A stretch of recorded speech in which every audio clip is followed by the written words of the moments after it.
بسم اللہ الرحمن الرحیم ربی اشرح لی صدری ویسر لی امری واحلل عقدۃ من لسانی یفقہوا قولی۔ السلام علیکم ورحمۃ اللہ وبرکاتہ۔ پیارے بچوں، میں آپ سے امید کرتی ہوں کہ آپ نے اپنی حدیث اچھی طرح سے یاد کر لی ہوگی اور اسے اپنی الکتاب الحدیث میں لکھ بھی لی ہوگی۔ پیارے بچوں، آپ نے اپنی تمام احادیث پر اچھی طرح عمل کرنا ہے اور انہیں دوسروں کے ساتھ شیئر بھی کرنا ہے۔ پیارے بچوں، ہماری آج کی حدیث کا موضوع ہے لڑائی جھگڑا۔ آئیں پہلے ہم حدیث پڑھ لیتے ہیں اور اس کے بعد اس کے متعلق ایک اچھی سی کہانی سنیں گے۔ تو ہماری آج کی حدیث کچھ اس طرح سے ہے: سباب المسلم فسوق وقتالہ کفر، سباب المسلم فسوق وقتالہ کفر، سباب المسلم فسوق وقتالہ کفر۔ اس حدیث کا ترجمہ ہے: مسلمان کو گالی دینا گناہ اور اس سے لڑائی کرنا کفر ہے۔ یہ حدیث صحیح البخاری کی 48 نمبر ہے۔ اس حدیث کے ساتھ جو کہانی آج ہم پڑھیں گے وہ بھی لڑائی جھگڑا ہے۔ پیارے بچوں، اس حدیث میں اللہ کے نبی صلی اللہ علیہ وآلہ وسلم نے ہمیں کسی مسلمان کو گالی دینے، اس کو برا بھلا کہنے اور اس سے لڑائی جھگڑا کرنے سے منع فرمایا ہے۔ کیونکہ جب ہم کسی کو کچھ کہتے ہیں، کوئی ایسی بات جو اس کو اچھی نہ لگے یا اس کو گالی دیتے ہیں، تو اس طرح اس کا دل دکھاتے ہیں اور کسی کا دل دکھانا گناہ ہوتا ہے۔ اسی طرح اگر ہم لڑائی کرتے ہیں تو اس میں نقصان اٹھانا پڑتا ہے، یا پھر بعض اوقات ہمیں بھی اس کا نقصان اٹھانا پڑتا ہے۔ لہٰذا یہ اللہ کی نافرمانی ہے۔ ہمیں لڑائی جھگڑے اور دوسروں کو برا بھلا کہنے سے ہمیشہ بچنا چاہیے، کیونکہ ہم اس طرح بہت بڑی مصیبت میں مبتلا بھی ہو سکتے ہیں۔ پیارے بچوں، کیا آپ کو معلوم ہے کہ ہمارے نبی صلی اللہ علیہ وآلہ وسلم کے صحابہ جب بھی کوئی حدیث سنتے یا اپنے نبی سے کسی بات سے منع کرنے کا ذکر سنتے تو ہمیشہ اس پر عمل کرتے۔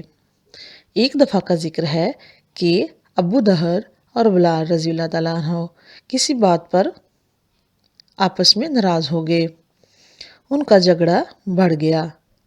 تو ابو ظہر نے غصہ میں آ کر بلال کو کہا کہ اے کالی عورت کے بچے۔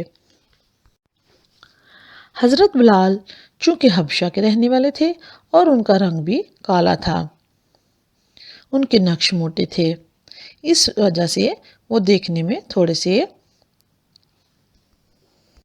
دبے ہوئے نظر آتے۔ جب حضرت محمد صلی اللہ علیہ وآلہ وسلم نے یہ بات سنی تو وہ ابو ذر کے ساتھ بہت ناراض ہوئے اور کہا کہ سفید ماں کے بیٹے کو کالی ماں کے بیٹے پر کوئی فخر نہیں ہے۔ اس بات پر ابو ظہر بہت زیادہ پریشان ہو گئے، ان پر بہت اثر ہوا۔ انہوں نے اپنا سر زمین پر رکھ دیا اور قسم کھا لی کہ تب تک میں اپنا سر نہیں اٹھاؤں گا جب تک بلال اپنا پاؤں اس پر نہیں رکھیں گے۔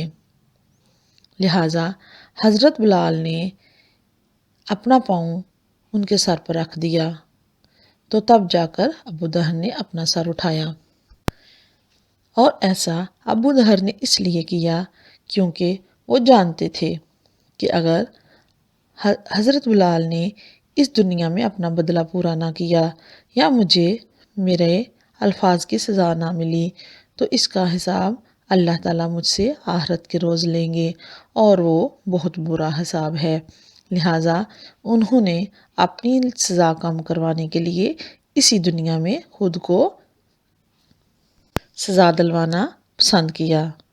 پیارے بچوں، یہ واقعہ ہمیں بتاتا ہے کہ مسلمان آپس میں لڑائی جھگڑا نہیں کر سکتے اور نہ ہی ایک دوسرے کو برا بھلا کہہ سکتے ہیں، کیونکہ اللہ تعالیٰ نے